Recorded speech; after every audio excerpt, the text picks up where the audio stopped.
l'émission des supporters des Verts en partenariat avec Active. Présenté par Keun. Bonsoir à toutes, bonsoir à tous, bienvenue dans ce nouvel épisode du Synthé Night Club, un épisode qui arrive après un match nul, ce n'est pas après une défaite, mais ce n'est toujours pas après une victoire. Bonsoir au chat, merci d'être là ce soir. Ce soir en ma compagnie, il y a quelqu'un, si Emen Mouefek était Kate Winslet dans Titanic, alors il est probablement son Leonardo DiCaprio, espérons, jusqu'à la fin de la saison. On survive comme Rose et qu'on ne coule pas comme Jack. Bonsoir Eric. Bonsoir à tous. Ça va ? Ça va et toi ? Ouais, écoute, parfait la forme. Ce soir avec nous, on a également Benjamin. La dernière fois qu'on avait fait une émission ensemble, le club devait être vendu. Depuis, plus de nouvelles de la vente du club, mais on est toujours dernier. Bonsoir Benjamin. Bonsoir Ken, bonsoir à tous. La forme toi aussi ? Ouais, super. On a également ce soir quelqu'un, nous on a connu à Saint-Etienne l'homme à la casquette, Jean-Louis Gasset. Nous au SNC on a un homme à la multicasquette qui est aussi bon sur les avant-matchs qu'à la présentation de l'émission ou en tant que porte-parole du chat, et ce soir il est en tant que porte-parole du chat. Bonsoir Kevin. Salut Kun, salut tout le monde. Toujours autant peiné de voir ce clip d'intro où les images de joie datent d'il y a donc plus de 3 ans. Ça me fait beaucoup de peine. C'est un peu triste. Et enfin avec nous ce soir on a un joueur qui a été formé à la JOCR, qui est passé par les équipes de France de moins de 20 ans et Espoir. Souvenez-vous, on l'a recruté en provenance de Lorient, il a été avec nous à la saison 2011-2012 à Saint-Etienne, il était donc dans le vestiaire avec des mecs drôles, comme Max-Alain Gradel, Pierre-Emerick Aubameyang, mais aussi avec des mecs qui faisaient un peu plus la gueule, comme Stéphane Ruffier ou encore Stine Malbranck. Bonsoir Linel Kitambala et merci d'être avec nous ce soir. Bonsoir à tous, merci à vous d'être là ce soir. Autant d'être là, j'espère qu'on va partager un bon moment ensemble. Parler d'actualité, même si c'est un peu mal au cœur la situation du club, mais bon, je garde espoir et je pense que ça va aller de mieux en mieux. Bah, on l'espère. Alors justement, je disais que tu étais avec des mecs un peu moins drôles comme Ruffier ou Malbranck. Évidemment, on a beaucoup de respect et d'amour pour Stéphane Ruffier. Mais est-ce qu'il faisait autant la gueule dans le vestiaire qu'il faisait la gueule à la caméra ? Non, après, si, je ne l'ai pas connu, parce que si, quand moi je suis arrivé, il était déjà parti. Ouais, il n'est pas resté longtemps. C'est vrai. Ouais. Bon, après, Steph, moi, personnellement, j'ai toujours dit, que ce soit mes potes en privé ou quoi, Steph, moi, je m'entendais bien avec lui. Mais ça a l'air d'être un bon gars. Il est un peu froid, mais ça a l'air Mais d'être un bon gars. moi, je parlais tranquillement avec Steph. On avait des sujets de conversation. Voilà, on parlait de voitures, etc. Des fois football et tout. Mais non, moi, je m'entendais normal avec Steph. Je savais que si. C'est vrai qu'après, il a un caractère, elle a un caractère à lui, c'est sûr. Mais c'est pas quelqu'un c'est pas un fouteur de merde, quoi. Ouais. Sincèrement. C'est pas un fouteur de merde. Alors, il est dans son coin. Il s'occupe de faire ce qu'il a à faire. Et voilà. Moi, personnellement, j'ai rien à dire de spécial, si ce n'est que voilà, il fait son taf et il dérange personne. Un grand professionnel. Alors ce soir, les amis, au programme de l'émission, on va bien sûr débriefer le match contre Metz et le fameux but de Wabi Kazri. J'espère que vous l'avez vu, parce que si vous avez vu les matchs de ces dernières saisons, vous avez toujours vu Wabi Kazri tenter un lob de 60 mètres. Et bien cette fois, il l'a mis. Donc on va enfin pouvoir débriefer ce but magnifique qu'on attendait. On aura aussi le coup de grisou de Eric qui nous parlera de Emen Mouefek, bien sûr. Et puis on parlera bien sûr du prochain match qui arrive contre Clermont, qui sera un match à huis clos. On va revenir un petit peu sur tout ça. On reviendra sur la situation de Claude Puel et de toutes ces choses-là. Avant qu'on commence à débriefer le match contre Metz, deux petites questions, Linel. Déjà, j'aimerais savoir ton rapport actuel avec le club. Est-ce que tu continues de suivre les matchs ? Est-ce que tu suis de loin, ou est-ce que t'es passé à autre chose quand t'es parti du club ? Non, je suis de loin. Là, ce week-end, j'ai regardé avec mon papa. J'ai regardé le match de santé voilà, contre l'équipe de Metz. Non, je suis de loin. Je regarde le classement. Je m'intéresse aussi aux jeunes pépites qui essaient de sortir, etc. Voilà, aussi aux joueurs potentiels qui sont en réserve et qui ont le potentiel pour pouvoir briller aussi en Ligue 1 à un moment donné. C'est qui le joueur qui te donne le plus d'espoir parmi les jeunes ? Alors, moi, celui sur qui j'avais misé en début de saison, c'est Abi. Moi, j'avais misé sur lui et sur Crasso aussi. Ok. J'estime que pendant la préparation, ça m'avait convaincu. Crasso avait fait une très belle prépa, hein. Les matchs amicaux de début de saison avaient été cool, effectivement. Ouais. Et est-ce que tu peux nous donner aussi des nouvelles de toi, de ce que tu fais actuellement, où tu joues Bah là, actuellement, bon, concernant le football, ça y est, maintenant, c'est un peu derrière, mais je suis pour le plaisir dans le club de Chantilly, on est en N3. Après, dans la vie pro, bah, je me suis mis dans l'immobilier, je suis apporteur d'affaires et négociateur aussi, donc ça va très bien. Je me plais pas mal. Ah, donc tu es bel et bien dans l'immobilier. Alors attendez, alors ça c'est vite fait une petite parenthèse, mais avant le début de l'émission, j'ai checké un petit peu ton parcours après Saint-Étienne et je suis tombé dans ma recherche Google sur un article Linel Kitambala, agent immobilier. Je me suis dit, ah tiens, il a quelqu'un qui s'appelle comme lui qui est agent immobilier, donc non, c'est bien toi. Voilà. Ok, parfait. Important de réussir la reconversion, Linel, bravo. Ah ça c'est clair. J'ai cette chance, peut-être pour l'instant, ça va. Donc, Eh ben, on te souhaite que ça marche. On va commencer directement, messieurs, dames, avec le débrief du match, le débrief de Saint-Metz, enfin de Metz-Saint-Étienne, c'est parti. Active Saint-Étienne Night Club. Le débrief. Alors messieurs, rapidement du coup, on va faire un petit tour de table rapide pour savoir ce que vous avez pensé du match en 30 secondes. Qu'est-ce qu'on doit retenir, qu'est-ce qu'on doit oublier? Est-ce que c'est un nul convaincant ou est-ce que au contraire on s'en sort bien avec ce nul? Je vais commencer avec toi Benjamin, qu'est-ce que tu as pensé de ce match contre Metz? Bah, pour répondre à ta question, je pense qu'on s'en sort bien avec ce nul. Ça a très très mal commencé avec ce chef-d'œuvre de Boulaya. Kazri nous remet dans le match en marquant enfin ce qui tente depuis 4 saisons qu'on le voit à la SS. Il y a pas eu une saison où il a pas tenté 5 fois, 6 fois son lob du milieu de terrain. Alors moi, je faisais partie des gens que ça agaçait un peu Moi aussi. parce que je pensais qu'il y avait autre chose à faire, aider à la construction, machin. Et c'est vrai il le tentait un peu de manière abusive pendant un moment. Et là, il nous a réussi cet éclair de génie qui nous a ramené dans le match, mais on n'a pas su en faire grand-chose de cette égalisation. On s'est fait même peur jusqu'au bout. J'ai toujours vu la même chose que je vois depuis le début de saison en regardant Saint-Étienne, c'est-à-dire un manque d'efficacité criant.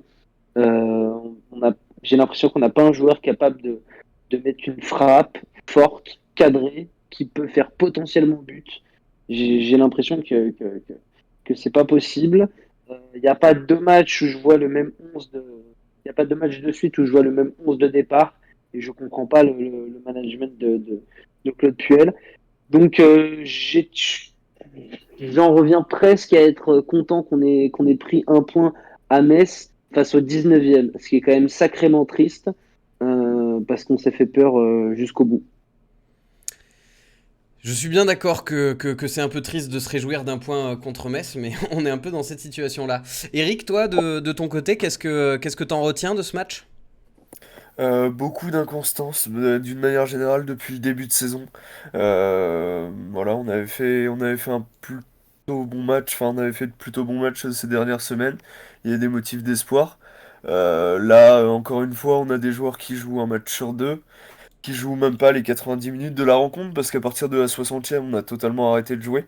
À partir de la 70e, on a commencé à prendre l'eau. Donc ouais, c'est ça, de l'inconstance entre les matchs, de l'inconstance individuelle, des joueurs qui sont là des fois, qui sont pas là des fois. Donc ouais, il y a pas grand-chose à en tirer, même collectivement, c'est inconstant. Il y a des moments où on va voir des belles actions, des beaux mouvements collectifs, et des fois où les joueurs décident que bah non, ça sert à rien de courir, et du coup, ils peuvent pas mettre en place ces mouvements-là. Donc ouais, toujours cette même incompréhension, qu'est-ce qui se passe dans la tête des joueurs. Ouais, ok. Linel, toi, tu retiens quoi du match? moi, je prends juste l'aspect global, hein, je prends le résultat.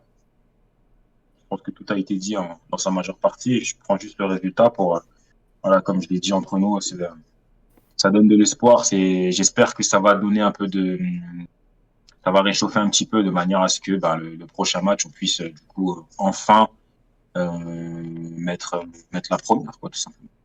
Le club puisse mettre la première et puisse au moins essayer d'avancer. Mais c'est vrai que il y a beaucoup de failles, il y a beaucoup de manquements, beaucoup de manque de régularité. Mais voilà, moi je pense que c'est dû à une mauvaise gestion plus haut. Voilà, c'est une mauvaise gestion qui a été faite plus haut et je pense que le club a pas misé correctement sur certains plans, en fait, tout simplement. Ok, et dans le chat, est-ce qu'il y a il y a des choses qui ressortent un petit peu de ce match contre Metz? Sur le chat, j'ai envie de te dire que ce qui ressort, c'est que c'est encore une fois Kazri qui est l'arbre qui cache la forêt pour n'absenter. Pascal CHN qui nous dit on a été pauvre offensivement et inquiétant encore une fois défensivement. Et Kato qui nous dit c'est fluet, chétif, tendre, trop léger au milieu. Et Hits38 qui nous dit est-ce que Green est fautif sur le coup franc? Et les gens ont l'air d'être plutôt convaincus de cette idée-là dans le chat. Ouais. Et ben justement, parlons C'est bien des. résumé, ça. Ouais. Très inquiétant défensivement, fluet au milieu et inefficace. Il y a des problèmes à toutes les lignes dans cette équipe.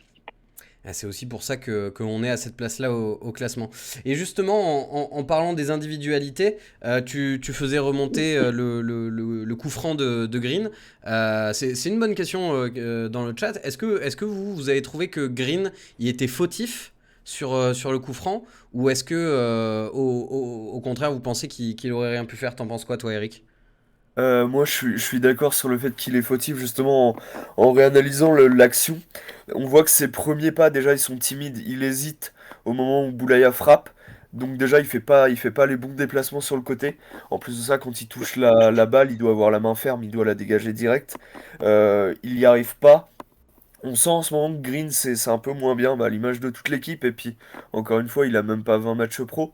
Mais là où avant, il avait une certaine rigueur, une certaine hargne dans les buts, ça commence à s'essouffler un petit peu. Et c'est dommage parce qu'on prend ce genre de buts qui, pour moi, sont évitables. Parce que malgré le fait que le coup franc soit très bien tiré, Green pouvait l'avoir. C'est ce qui se dit dans le chat, ouais, c'est même en fin de match, il aurait pu nous coûter cher, quoi. Il la touche et il a pas la main ferme, quoi. Et c'est vrai que même sur ses sorties, c'est à l'image de l'équipe, il a raison, Eric. Même sur ses sorties, avant, moi je me souviens de son premier match face à Nîmes et puis des matchs qui ont suivi la saison dernière, sur les sorties aériennes, limite, il était impérial, quoi. Il captait les ballons, il n'y avait pas de problème. Là, tu vois qu'il renvoie tout des 2 points pour assurer, pour pas faire la boulette. Mais c'est finalement comme ça que tu peux y arriver. Face à Metz, il dégage un corner, il fait une sortie des 2 points sur un corner et ça part pas si loin que ça et ça fait occasion de but derrière pour Metz. Il y a la mésentente avec Colo, dont on se souvient tous, je pense, qui a failli nous coûter le but du 2-1 et là c'était, enfin là je me demande vraiment où est-ce qu'on serait si ça s'était passé. Mais c'est vrai que Green il est un peu moins bien en ce moment. Ouais, mais comme le dit Romain aussi, difficile de lui en vouloir parce qu'il y a beaucoup d'autres choses qui vont pas et qui vont encore moins bien. Toujours dans les individualités, je pense qu'on va pas être très originaux et on va parler bien sûr de Wabi Kazri qui a eu des très bonnes notes Active partout. Saint-Étienne. Est-ce que pour toi, Linel, son but extraordinaire fait que ça en fait automatiquement un match extraordinaire, ou est-ce que au-delà de ce but, tu as trouvé qu'il avait fait un bon match? Pour que Kadri, ces derniers temps, il marche sur l'eau. C'est la confiance de l'attaquant quand, voilà, on va dire actuellement, il a la baraka, que ça continue comme ça. Après, il nous met un but, il nous met un top but, c'est sûr. Donc, c'est de la persévérance, il y a de la chance aussi dedans. Ouais. Mais et puis pas après. Moi, personnellement, dans la situation où le club est actuellement, mettre un but comme ça, c'est extraordinaire. Mais je préférerais mettre 2 buts de merde, entre guillemets, si je peux ainsi dire, ça serait trop vulgaire, plutôt que de mettre un top but comme ça et ne ramener qu'un point à la maison. Mais voilà, j'espère que ce match est nul. En tout cas, voilà, comme j'ai dit au début, ça amènera un brin de confiance en plus. Mais pour parler de Green juste avant, Ouais, ça manque de. En défense, on manque de sérénité. On n'est pas en confiance. Moi, personnellement, quand je vois l'action avec Colo, c'est à l'image de ce qui se passe actuellement. Et surtout, si je peux me permettre, c'est pas la première fois que ça arrive, parce que si je dis pas de bêtises, contre Angers, Colo a percuté Green, il l'a blessé. Et même déjà avec Moulin la saison dernière, ça arrivait plusieurs fois les mésententes entre les défenseurs et le gardien. Donc c'est pas un truc qui peut arriver parce qu'il y a un manque de d'automatisme ou quoi. Là, c'est clairement un problème de communication et qui dure depuis des mois, voire bah, plus d'un an maintenant. Et enfin, c'est de l'amateurisme pur et dur là par contre. On peut même pas trouver d'excuses. Un défenseur et un gardien qui communiquent pas, c'est juste de l'amateurisme. Et pour toi, il vient d'où ce problème-là? Est-ce que c'est le coach qui devrait, c'est Claude Puel qui devrait leur apprendre à mieux communiquer justement? Est-ce que c'est eux entre eux qui devraient s'entraîner là-dessus? C'est quelque chose qu'on apprend dès les premières catégories, ça communiquer. Enfin, ce serait trop facile de rejeter la faute sur Claude Puel. Là, c'est Ouais, mais c'est aussi le travail d'un coach de faire revenir ses joueurs aux fondamentaux aussi, comme un pianiste qui refait ses gammes, quoi. Ah non, pour moi, non. Pour moi, c'est des joueurs professionnels.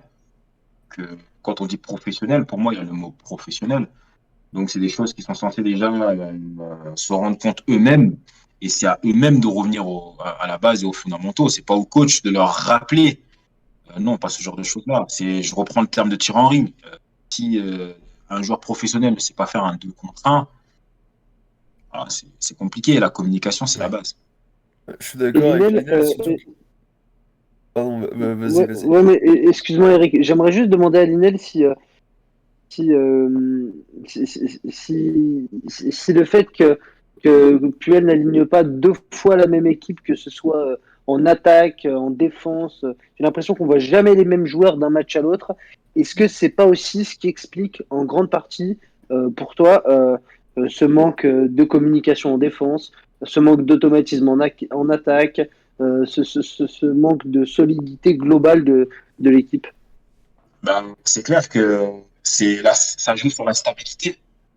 Donc, on sait qu'une équipe se doit d'être stable, on se doit d'avoir un 11 type, et après, on fait en fonction des blessures et des absences pour X raisons.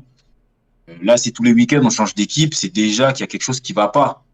Après, ou le coach, il y a quelque chose qui lui plaît pas, ou il n'arrive pas à se décider. Il y a quelque chose qui va pas. Donc, oui, bien sûr, pour moi, ça fait partie de ce qui se passe actuellement avec Saint-Etienne. Il n'y a aucune stabilité et c'est pas en changeant de compo tous les week-ends que ça va marcher aussi, hein. Donc, il y a des coachs qui prennent ce type de choix comme prétexte pour faire jouer la concurrence. Ouais. Désolé, moi, en tant que coach, c'est pas ce genre de méthode que j'utiliserais, du moins pour faire progresser mon équipe. Bah, On a bien l'impression que ça surtout quand marche pas, hein. l'équipe en question est en manque de repères et qu'elle a besoin de se rassurer très clairement, ouais. Ça, Euh, pour rester dans les individualités, si on met Casery un petit peu de côté, parce qu'il y a eu cet événement, il y a eu ce but incroyable, tout ça, quel est le joueur, et je vous demande à vous aussi dans le chat, quel est le joueur que vous ressortiriez de l'équipe comme étant l'homme du match côté vert? Je vais commencer avec toi, Eric. Euh, Bah, je vais empiéter un petit peu sur mon coup de grisou. Je pense que Mouefek, il nous a tous quand même impressionnés. À côté de ça, il y a des joueurs qui sont plus ou moins là, qui sont plus ou moins en forme, qui n'ont pas fait un match exceptionnel. D'une manière générale, l'équipe a pas fait un gros match. Je pense que Mouefek, voilà, c'est parce qu'on n'a pas encore l'habitude de le voir comme ça.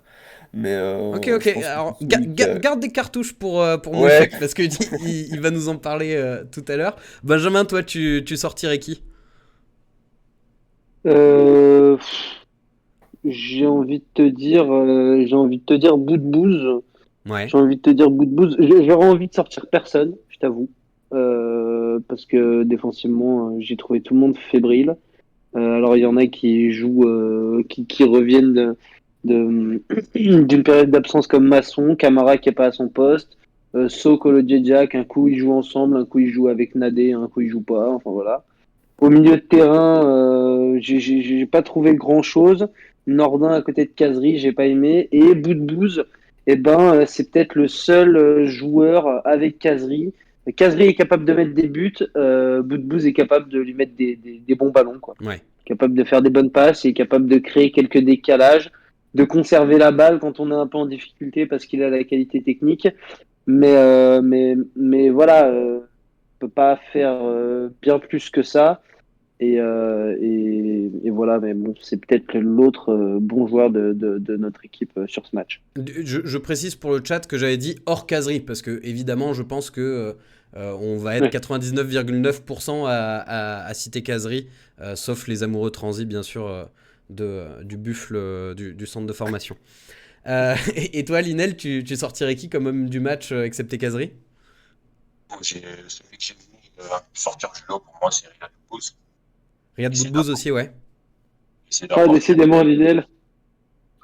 Non, sincèrement, c'est celui qui m'a sauté aux yeux. Sincèrement, c'est celui qui, voilà, j'ai vu Riyad, il a tenté, prendre la confiance un peu petit à petit, parce que de savoir qu'il a quand même été mis à la cave, chose que j'ai pas compris. Mais bon, bah, aujourd'hui, c'est tant mieux, mais non, c'est Riyad, et voilà, c'est l'emmagasine des matchs et de la confiance, donc j'espère que on va retrouver le Riyad Boudbouz qu'on a connu. C'est vrai que ça fait plaisir de le voir revenir un petit peu bout de bout parce que c'est vrai que personnellement, moi j'avoue que j'avais fait une croix dessus en me disant bon, qu'il soit fort, pas fort, quoi qu'il arrive, il rejouera pas tant que Claude Puel est à la tête de l'équipe. Ça fait plaisir de le revoir et de le revoir à un niveau qu'on n'espérait plus, en tout cas que je n'espérais plus. Qu'est-ce qui ressort du chat en top? Eh bien, tu seras déçu d'apprendre, et Eric sera heureux d'apprendre que celui qui ressort le plus derrière Kazri, c'est Mouefek. Ah non, mais moi je Euh, l'aime beaucoup, Mouefek. Hein. Je dis ça juste pour chambrer Eric, pour ce hein, tout qu'il a. va bien. Non, mais tu chambres, donc voilà, là, tu vois, il n'est pas seul. Il n'est pas seul, on est au moins deux, plus le chat. Donc voilà, après dans les flops, je vais faire la transition. Ouais. Gourna a été cité pour un match bien mitigé, mais est-ce qu'on peut vraiment en vouloir un gamin de 18 ans là-dessus? Et je vous laisse mettre dans le mille, hein, mais c'est mon petit chouchou qui est le gros flop, encore une fois, pendant ce match. Ça commence par un O et ça finit par Ardin, c'est Nordin. Ouais, ouais, c'est vrai que Nordin, c'est de plus en plus compliqué. Et d'ailleurs, il me semble, hein, arrêtez-moi si je me trompe, qu'il est en fin de contrat à la fin de la saison. Hein, donc, son Ouais, aventure là, il est en vacances là. avec nous risque de mal se terminer, malheureusement, pour un jeune qui était si prometteur. Tu parlais de Gourna qui est encore très jeune. Toi, t'as commencé tes matchs pro. Ton premier match pro, tu l'as disputé à quel âge, Linel? C'était en 2007. 2007, je vais avoir, oui, 2007, 19. 19 ans. Et en termes de pression sur les épaules, j'imagine que ça doit être quand même sacrément impressionnant le premier match que tu joues. Voilà, j'avais fait des rentrées au tout début, puis après le premier match titulaire, il m'a mis contre l'Olympique de Marseille à domicile. Donc ouais, quand tu es dans les dernières places, que le club est un peu pris à la gorge, et contre mes titulaires contre l'OM, ouais, j'ai pas dormi de la nuit, tout simplement. Ouais. J'ai pas dormi. Mais après, j'ai réussi à me débrouiller. Ça doit être à la fois extrêmement jouissif et extrêmement stressant cette situation. C'est ça. Mais c'était pas, en fait, j'ai compris plus tard, hein, parce que j'ai gardé des relations avec des gens du club, hein, comme un peu partout où je suis passé, et j'ai compris plus tard que c'était au fait un cadeau empoisonné. Donc, Et, et, je rebondis sur ce que tu dis, Linel.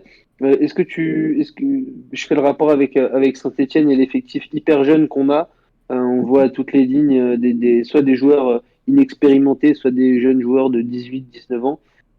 Est-ce que tu penses aussi que c'est un cadeau empoisonné que leur a fait Claude Puel en les mettant tous d'un coup, on va dire, entre le milieu de saison dernière et maintenant? non, pas du tout. Alors là, pas du tout, du tout. Pour moi, c'est un nouveau cycle je pense, hein, je suis pas l'internaute de Club, mais je pense qu'il a voulu démarrer un nouveau cycle. Sainté Ouais. a cru en Claude Puel, et moi, ma première réflexion, ça avait été que c'est trop jeune. Sur le coup, ça risque d'être bien parce que c'est les premières fois. Mais les saisons, c'est des courses de fond. Et est-ce que sur la durée, ça va tenir? Moi, je craignais déjà cette situation actuelle. Ouais. C'était une bonne chose de base, c'est une très bonne chose, hein, mais manque d'expérience. Et on est en Ligue 1, on n'est pas en Ligue 2, quoi. Toulouse, ce que fait Toulouse actuellement, oui. Pas encore. Et, là, en Ligue 1, non, pour moi, il faut.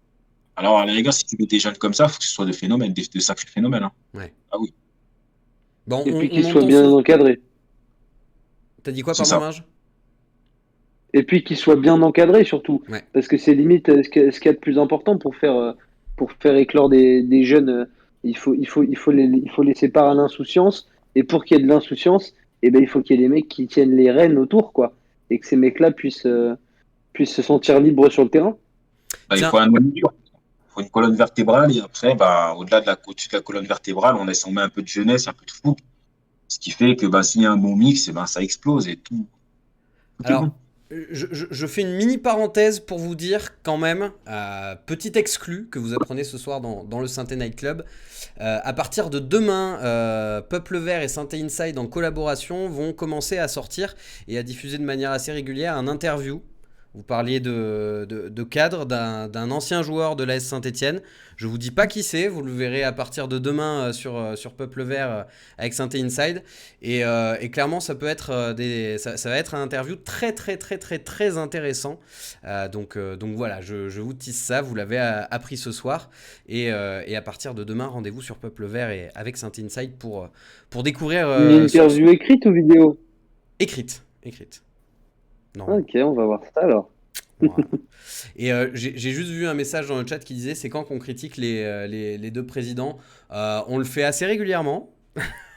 Et là, on a Ouais. un invité, donc on va en profiter pour discuter de choses potentiellement un peu plus joyeuses. Mais je me contredis instantanément, puisque tu parlais, Linel, de lancer des jeunes, c'est plus facile si on est à un échelon inférieur. Est-ce que toi, tu penses que le maintien est possible cette année et vraiment sans langue de bois, hein? Est-ce que tu nous vois y foncer tout droit en Ligue 2 ou est-ce que tu penses que c'est encore jouable parce que c'est mathématiquement encore jouable?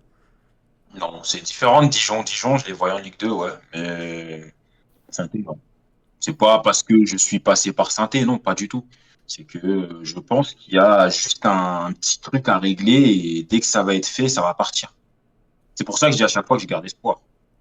Et ce petit truc à régler, est-ce qu'il peut venir d'une première victoire? Tu penses qu'il suffit d'une victoire pour qu'il y ait le déclic? Il faut plus que ça. C'est, je pense que c'est un tout, mais en même temps, il y a le climat de, voilà, on en parle un petit peu de vente aussi. Peut-être que ça aussi, ça vient perturber, quoi. Enfin, Ouais. c'est vendu. Apparemment, c'est un Cambodgien qui peut la racheter. Au final, il ne rachète pas.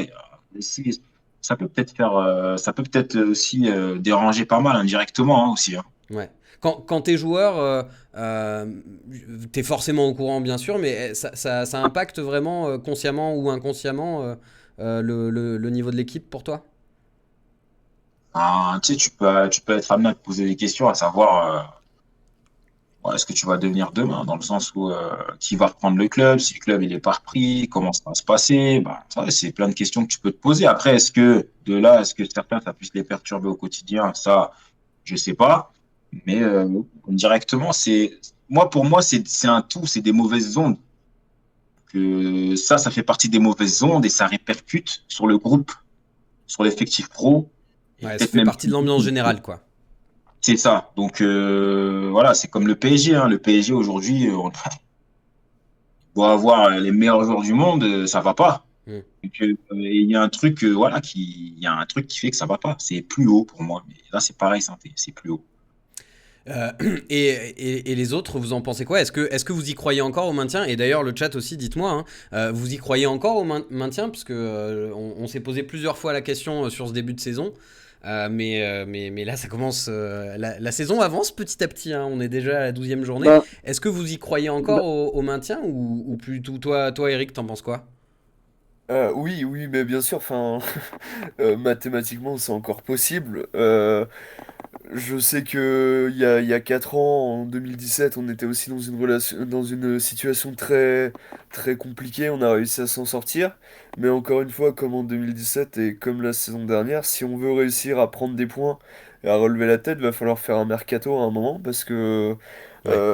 garder son porte-monnaie dans sa poche, c'est bien, hein, ça évite de dépenser des sous. Mais si on descend en Ligue 2, ces sous-là, on les aura même plus à disposition. Donc, non, clairement, il y a besoin il y a besoin d'un nouveau souffle dans l'équipe parce qu'on le voit, les cadres qui tenaient l'équipe l'année dernière, ils sont plus là.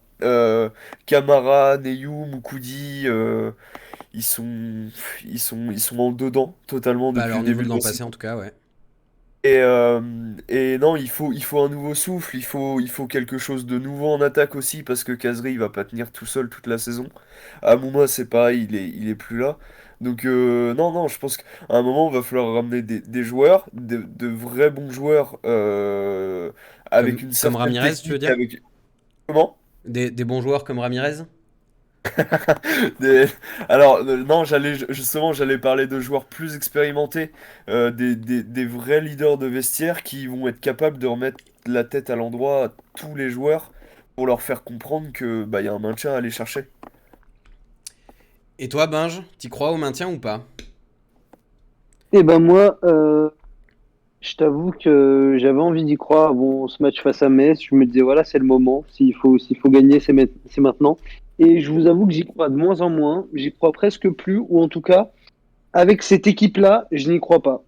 Avec cette équipe-là, sans recrutement, sans mercato, je n'y crois pas. Avec ce coach-là, je n'y crois pas. Il se passe plus rien entre l'équipe et le coach.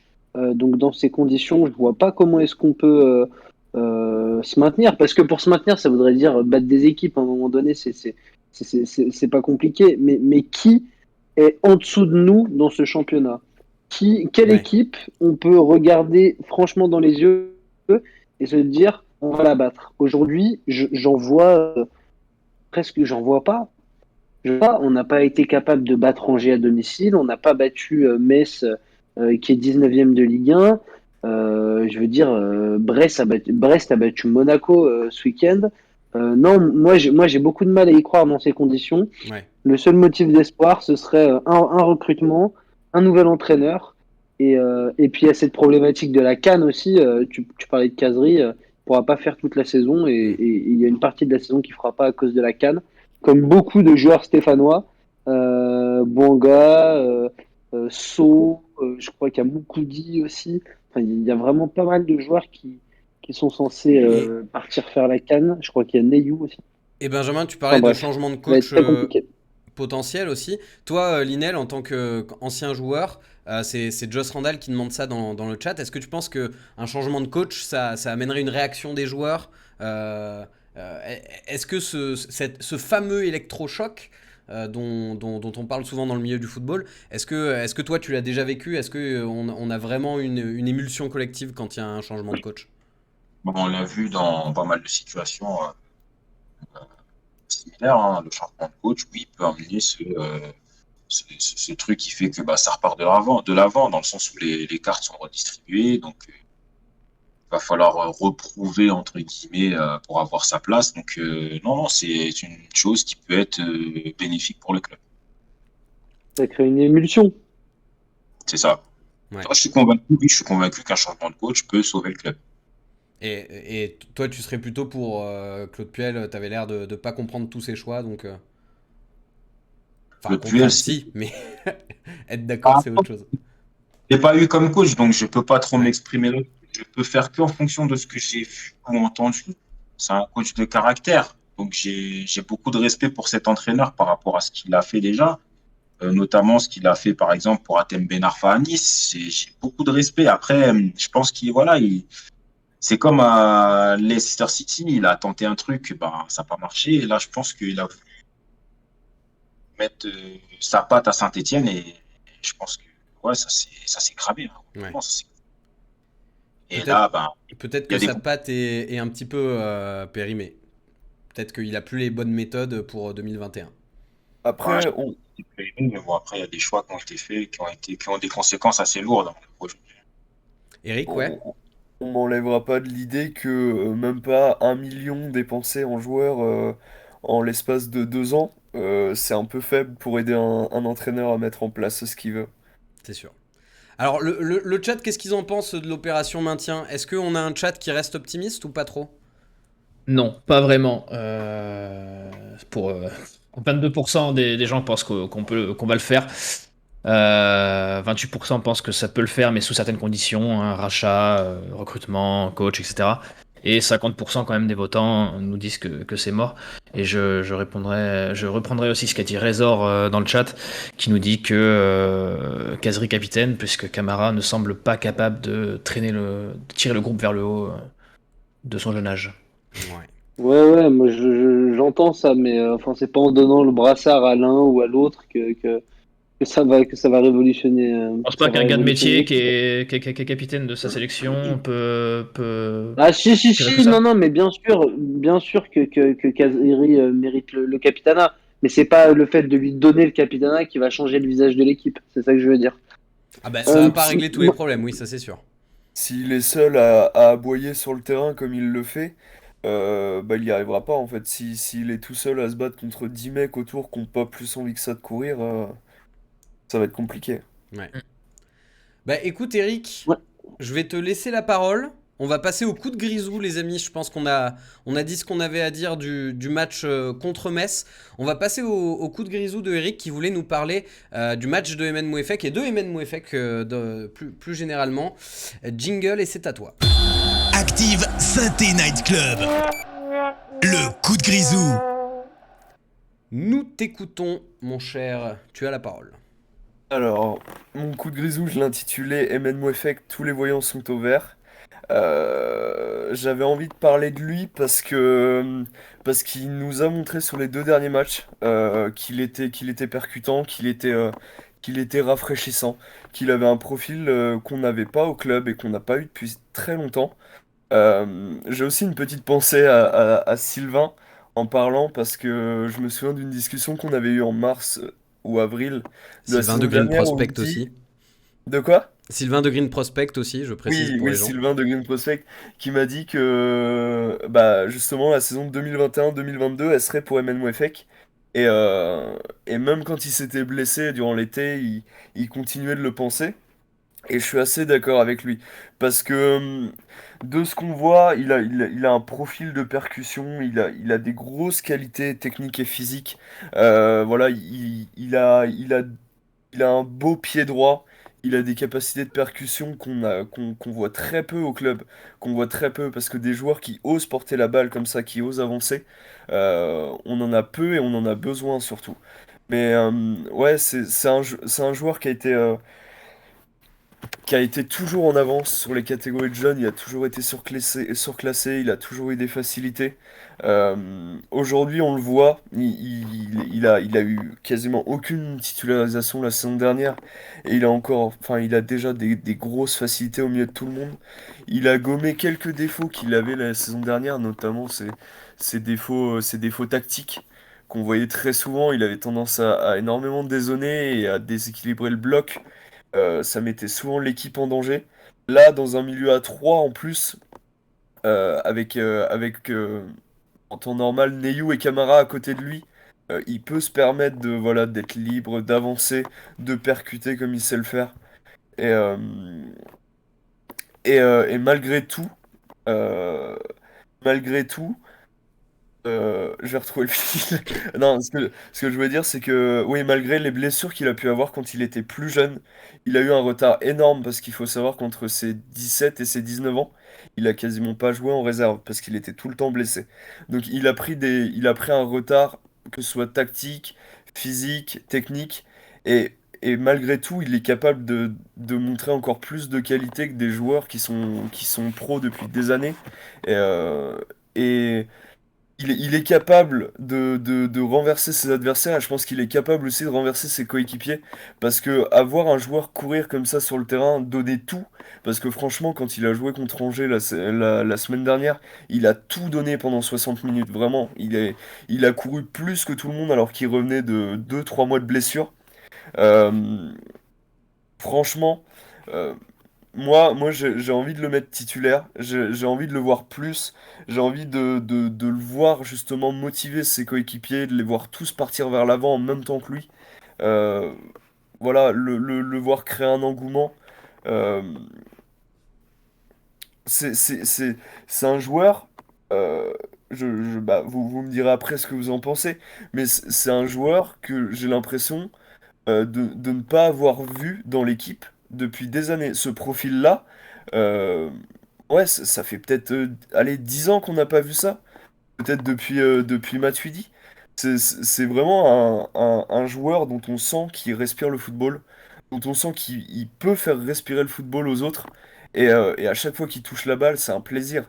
Donc je m'emballe peut-être un peu parce qu'on n'a pas beaucoup de raisons d'être heureux en ce moment avec notre équipe.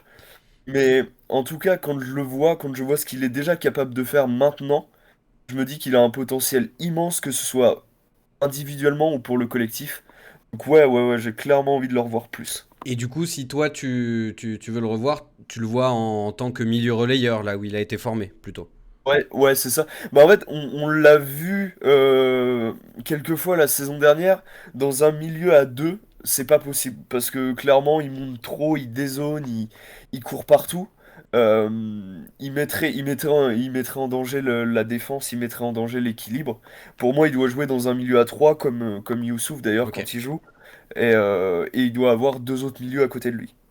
Alors, du coup, Benjamin, est-ce que tu rejoins la déclaration d'amour de Eric à Emen Mouefek?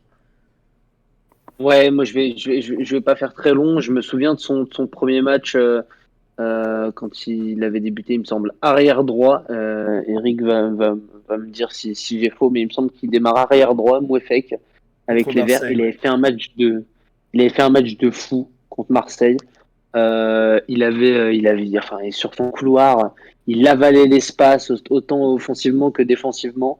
C'était assez impressionnant de voir sa jeunesse et le coffre qu'il a pour son âge. J'ai vu passer dans le chat que c'était un bœuf. Eric a dit qu'il lui faisait penser à Matuidi. Je les rejoins sur ces points-là et même aussi un peu sur le côté maladroit. Parce que parfois, avec trop d'entrain, on a l'impression que son corps va plus vite que son cerveau et puis il s'en mêle un peu les pinceaux parfois. Mais non, je crois beaucoup en ce joueur et en tout cas, il a beaucoup de volonté et ça fait plaisir à voir. Toi aussi, Linel, c'est un joueur que tu vois progresser et aller un peu plus loin dans la saison? Plus loin dans la saison?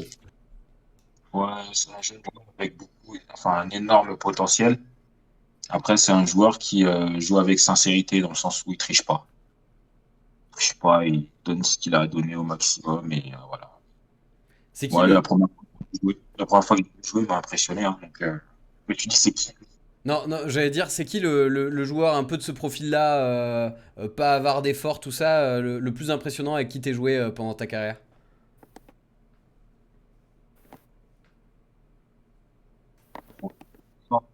Ah, alors attends, on n'a pas entendu le début de ta phrase? Non, j'ai dit ce profil-là. Euh, pas pour aller chercher loin, mais si je dois dire de visu, hein, pas forcément jouer, mais de visu comme ça, ouais, ouais, je dirais Blaise. Blaise Matuidi? Ouais, franchement, j'ai vraiment pensé à Blaise. Ah, Pas dans sa gestu, mais dans la manière de se donner, de mouiller le maillot. Ouais. après, personne nous fait penser à Blaise Matuidi dans sa gestuelle, hein, en soi. C'est vraiment un joueur unique. Ah, puis Et ouais, Eric, alors moi j'aimerais juste te titiller un peu parce que tu dis c'est un joueur, c'est un profil de joueur qu'on n'a pas vu depuis une dizaine d'années à Saint-Étienne. Pendant ton coup de grisou, je t'écoutais et je me disais, mais en fait là, son coup de grisou, je le prends, je le mets dans le passé il y a un an et je remplace le nom Emen Mouefek par Camara.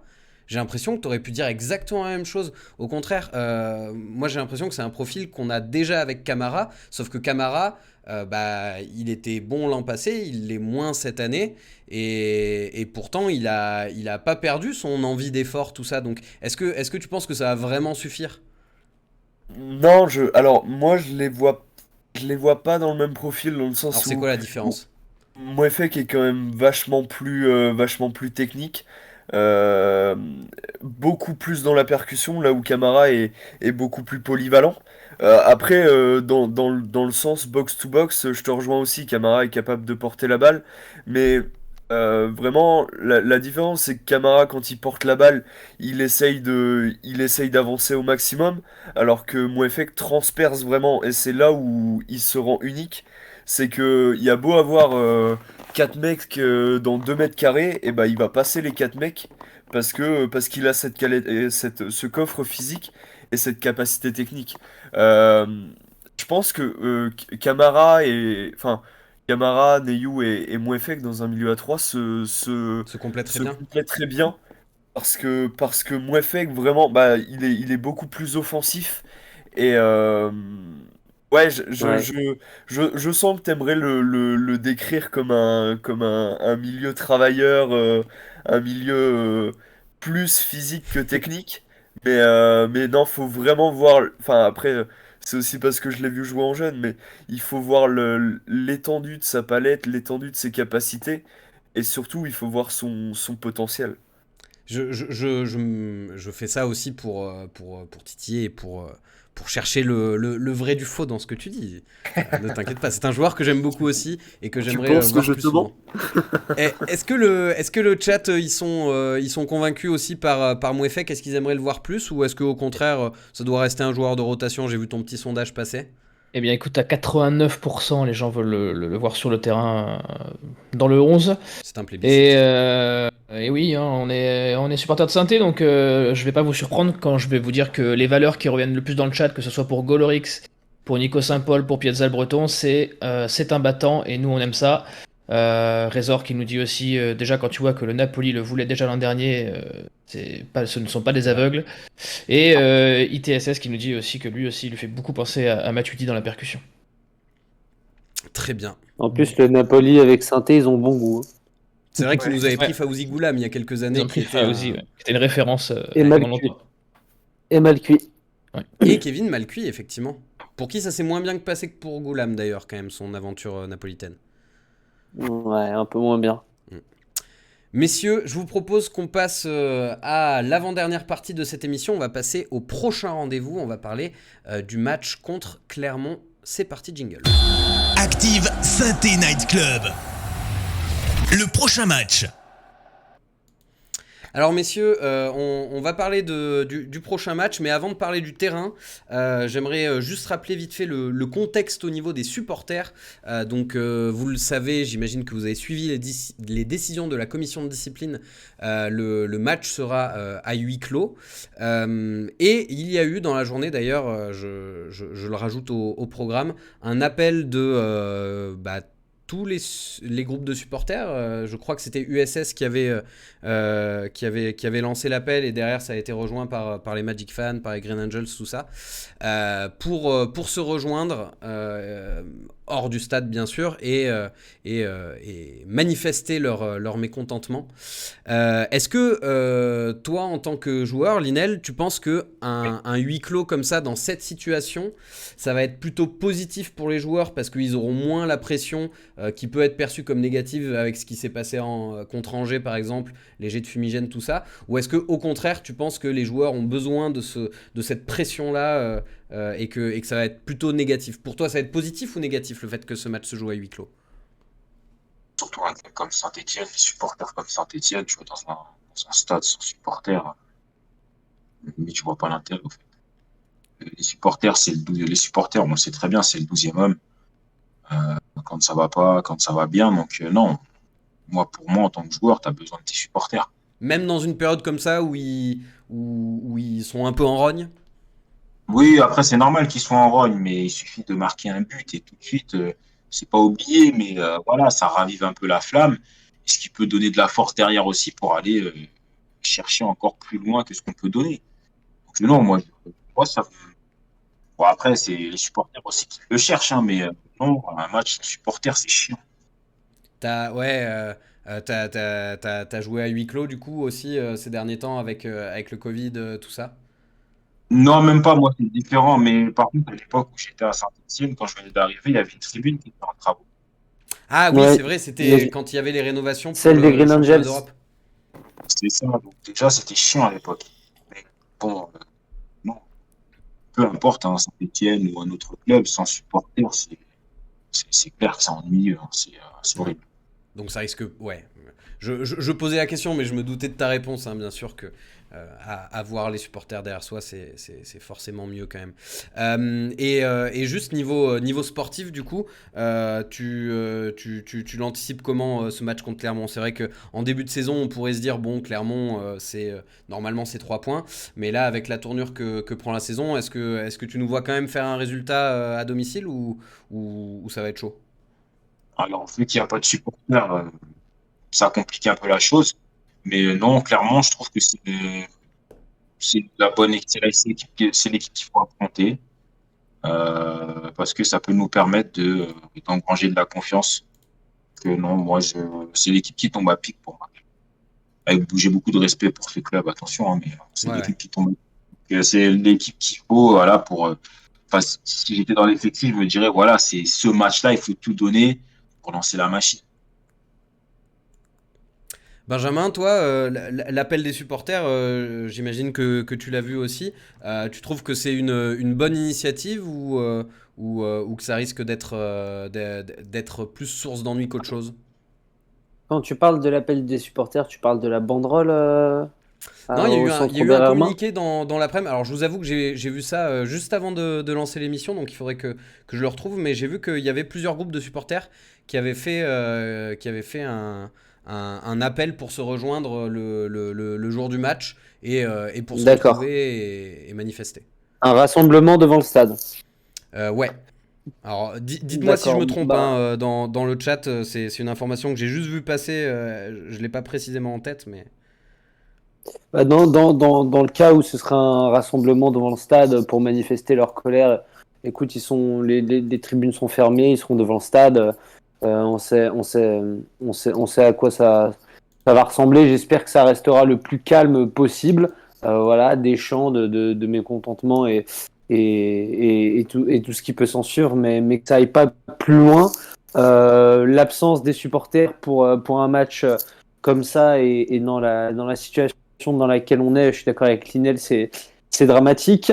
Euh, parce que, parce que j'ai tendance à penser que même quand les joueurs se font conspuer, ils restent quand même concernés par la situation. C'est pas agréable, j'imagine, hein, mais au moins, ça aide à prendre la température de la période qu'on est en train de vivre. Et ce huis clos, j'ai peur qu'il fasse un peu effet d'anesthésiant et d'oublier qu'on est, Ouais. qu'on est 20e du classement et que la situation est dramatique. Et par contre, je rejoins pas Linel sur le point de Clermont, que moi j'ai vu jouer hier contre Marseille. Je les ai trouvés loin d'être ridicules. Et moi j'ai peur que ce match ressemble à tout ce qu'on a vu jusqu'à présent. Alors, apparemment, le rassemblement des supporters, on nous dit dans le chat que ça partira du Zénith à 13h30. Voilà. D'accord, donc une manifestation du Zénith jusqu'à Geoffroy Guichard. A priori. Ok. On confirmera l'info, hein. Là, je vous avoue que je dis ça un peu à la volée en ayant vu passer l'info de mon côté. Eric, toi, t'en penses quoi de ce prochain match? Et donne-moi ton prono aussi avec. Qu'est-ce que t'espères comme résultat? Bah, moi, que ce soit Clermont, Lille, Nice, enfin, de toute façon, il va falloir commencer à prendre des points, donc peu importe l'adversaire, à un moment, il va falloir gagner. Euh, je sais que Clermont peut très bien jouer, je les ai vus jouer quelques matchs, ils peuvent très bien jouer, mais ils peuvent aussi être en dedans. Faut pas oublier que c'est un promu et que ça manque peut-être un peu d'expérience en Ligue 1. Ça peut être une bonne chose, comme le dit Linel, si les joueurs de Saint-Etienne décident de se donner à fond comme contre Angers. Ouais. Euh, voilà, Angers a l'expérience de la Ligue 1, Angers c'est solide, on le sait. Euh, Clermont, s'ils se font bousculer de cette manière-là, ça peut peut-être changer les choses. J'espère que les joueurs se décideront vraiment à mettre un gros coup de pression d'entrée. Euh, mon prono, euh, mon espoir, c'est de gagner 2-0. Voilà, c'est victoire nette et sans bavure, avec bonne prestation collective, mais encore une fois, ça reste dans le domaine du rêve, hein. Il y a peu de chances que ça se passe comme ça, mais Ouais, j'ai bon espoir de voir l'équipe se réveiller, mettre un bon coup de pression à un promu. Ça peut être un bon moyen de se rappeler qui on est et de se remettre dans le droit chemin. Ok, donc on espère la victoire de 0. Je te rejoins là-dessus. Ce serait beau et ça ferait du bien. Kevin, j'ai vu que tu avais fait un petit sondage dans le chat. Est-ce que le chat est optimiste pour ASSE Clermont? Eh ben écoute, oui, le plus petit pourcentage de vote revient à la défaite. Seulement 26% des gens qui pensent qu'on va perdre ce week-end. Le nul est quand même la solution la plus plébiscitée, hein. Nul faute de mieux, comme je l'ai écrit dans l'intitulé. Euh, c'est un petit peu le rythme de croisière, quoi, un petit point de temps en temps. Alors, j'ai fait le calcul, par contre, si on met un point à chaque journée jusqu'à la fin de la saison, on se sauve pas, hein. Donc, va falloir décoller un peu quand même. On va gagner un match ou deux, quoi. Et dans le chat, au-delà du sondage, qu'est-ce qui se dégage? Ah, et les deux, je vois quand même les petits optimistes là, du coup, ça les a réveillés. 2-1 pour Sainté, pour Piazza Breton, 2-0 pour Résor. Victoire 1-0 pour David Levert, tu vois, du coup, on les a un peu piqués dans leur orgueil de Ouais. Stéphanois, du coup, ça y est, les gens se redeviennent optimistes. Bah après, on reste, voilà, c'est une émission qui est faite par des supporters des Verts, avec dans le chat des supporters des Ken. Verts. Heureusement qu'on est un peu optimiste, sinon c'est la fin du monde. Les amis, il nous reste 4 minutes dans cette émission. J'ai 2-3 petites questions à poser à Linel pour terminer. N'hésitez pas, les autres aussi, si vous en avez. De ton passage à Saint-Étienne, est-ce que tu pourrais nous dire ton meilleur souvenir et ton pire souvenir? Ça a été compliqué dans sa globalité, plusieurs raisons. Je l'avais expliqué dans des lives sur Insta. J'ai pris pas mal de recul après être sorti un peu du monde pro, si on peut dire ça comme ça. Après, les pires moments, ça a été, on va dire, entre guillemets, l'adaptation. C'est l'adaptation, parce que c'était un cran au-dessus de là où j'étais à Lorient, clairement. Ouais. Deux crans, ouais, deux crans au-dessus même, je dirais. Et je pense que j'étais pas prêt pour ça. T'es Pas arrivé pour trop moi. jeune, tu penses? C'est pas une question de trop jeune, c'est plus une question de maturité. Pour moi, c'est plus une question de maturité. J'étais pas assez prêt à jouer dans ce type de club-là, parce que Sainté, c'est quelque chose. Pour moi, c'est un gros club.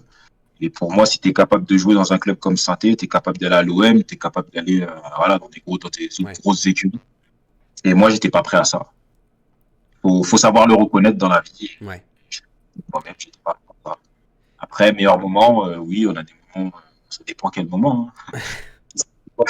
Si c'est sur le terrain, par exemple, oui, c'est contre mon ancien club Lorient où je fais la passe des Aubame, par exemple, quand on gagne 2. Un moment anecdotique, ouais, c'est quand on est dans le vestiaire et on prend une photo de Sarko et puis on l'avait affiché sur le tableau, il avait dit qu'il ressemblait au Galtier. Attends, quoi? Vous avez pris une photo de Sarko, vous l'avez accroché dans le vestiaire et quoi? Ouais, en fait, on a un tableau où le coach il nous met des fois nos stats, etc. Et en fait, il y avait la photo de Sarkozy qui circulait dans le vestiaire et je dis, oh putain, c'est vrai qu'il a la même tête que le coach. Du coup, ça fait rire tout le monde. Et il y a quelqu'un qui... À un moment, le coach il nous fait un discours avant l'entraînement, tout le monde rigole et il se pose la question. Et il se retourne et voit la photo et dit, qui a fait ça? Mais pas d'un super vénère, c'est-à-dire qui a fait ça?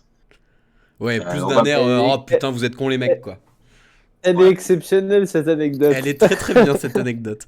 J'ai cru comprendre, alors j'ai regardé un interview qui était diffusé sur Facebook dans une émission sur la Ligue 1. Tu disais que tu étais encore en contact avec Aubame notamment. T'es en contact encore avec d'autres joueurs de cette époque-là à Saint-Etienne? Ouais, il y a Obama, de temps en temps j'envoie des messages, on se parle un peu. Après, il y a Josh qui est là, il y a Joshua. Joshua, on se parle, on a gardé contact. Il y a Baki. Après, il y a qui encore ouais, non, je crois que c'est tout quasiment, hein, je crois que c'est tout. Hein. Moi, j'ai discuté un peu avec Max Gradel aussi, je l'avais félicité. C'est le trophée de meilleur joueur en Turquie. Ouais, non, dans sa globalité, ouais, c'est ça. Alors, Il y le avait une belle joueur, concurrence à cette époque, hein. t'as dit quoi, Binge? Il y avait une belle concurrence à cette époque. Il y avait une belle Ouais. ligne d'attaque. Ouais, il y avait un. Et il y a Nama aussi, ouais, j'ai oublié. Il y a Flo aussi. C'est sûr que tu serais arrivé en 2021, Linel, tu serais titulaire, quoi. Ah, Indiscutable. On va dire qu'aujourd'hui, au niveau mentalité et maturité, ouais, j'aurais été plus apte. Parce qu'il y a pas mal de choses que j'ai compris, que voilà, mais à l'époque, non, j'étais pas prêt. Mais c'est vrai que je rejoins ce que je viens d'entendre juste avant. Au papier, on avait une super équipe. Sincèrement, on avait une équipe. Et un regret que j'ai, pardon, c'est de ne pas avoir évolué avec Obama. Ouais. C'est arrivé qu'une seule fois et je lui ai fait une passe D contre Lorient. Ouais, ça aurait pu donner de belles choses. Alors très rapidement, parce qu'on va être à la bourre, le joueur le plus fort avec qui tu as joué à Saint-Étienne, est-ce que c'était Obama, est-ce que c'était Max Salin Franchement, la vérité, ouais, tous autant qu'ils sont, ils étaient chacun impressionnants. Kisako avec sa puissance, il y avait Fauzi aussi. Fauzi, c'était quelque chose. Il y avait Kurt aussi Douma. derrière. Steph derrière, il y avait Jérém aussi Clément. Non, franchement, on avait une super équipe. Après, Obama, lui, c'était notre lumière, Obama. C'était Ouais. notre lumière, c'était le détonateur. Non, on avait, t'inquiète. Franchement, dans la globalité, cette équipe a été top. Et dernière question, vu qu'on est sur Twitch et que c'est une plateforme qui à la base est dédiée aux jeux vidéo, quand même, rappelons-le, c'est quoi ton niveau à FIFA? Sincèrement, ça fait, je crois, 2, 3 ans, j'arrive plus à jouer à la console. Alors, autant avant, je me tuais, j'arrive plus. Ouais. Mais comme on dit, c'est que le vélo, hein. Donc, Ça s'oublie pas. celui... Ouais, je peux mettre mon truc là sur mon compte Insta, là, mon truc PlayStation, là, et puis celui qui veut, il vient. Et puis c'est pas comme si le jeu Ah bah. changeait radicalement chaque année. Les amis, on va s'arrêter là. On est un tout petit peu à la bourre. Merci beaucoup Linel pour ta présence. Merci d'être venu dans cette émission avec nous ce soir. Merci Benjamin aussi. Merci Eric. Merci Kevin. Merci à vous. Merci le à chat, tous, d'avoir merci été à Lionel. présent. Merci. Je tiens juste à faire un petit coucou à deux Stéphanois, Mintos et Chap, qui sont deux streamers français qui étaient présents au The Event ce week-end, un événement caritatif lancé par Zerator sur Twitch où ils ont levé 10,5 millions d'euros pour Action contre la faim. Donc voilà, je voulais juste leur Bravo. faire un petit coucou à nos Stéphanois qui étaient présents là-bas parce que c'était un très bel événement. Je vous fais des bisous tout le monde dans le chat. Je vous fais des bisous si vous écoutez l'émission sur Active, la radio des Verts. Et je vous rappelle que également il y a un très bel interview qui commence à sortir demain sur Peuple Vert avec Synthé Inside d'un ancien joueur. Je ne vous en dis pas plus, mais ça va être très intéressant à lire. Et on se retrouve très vite pour la prochaine émission. Ce sera probablement l'avant-match avant Saint-Étienne-Clermont. Salut tout le monde, bonne soirée. Salut. Au revoir.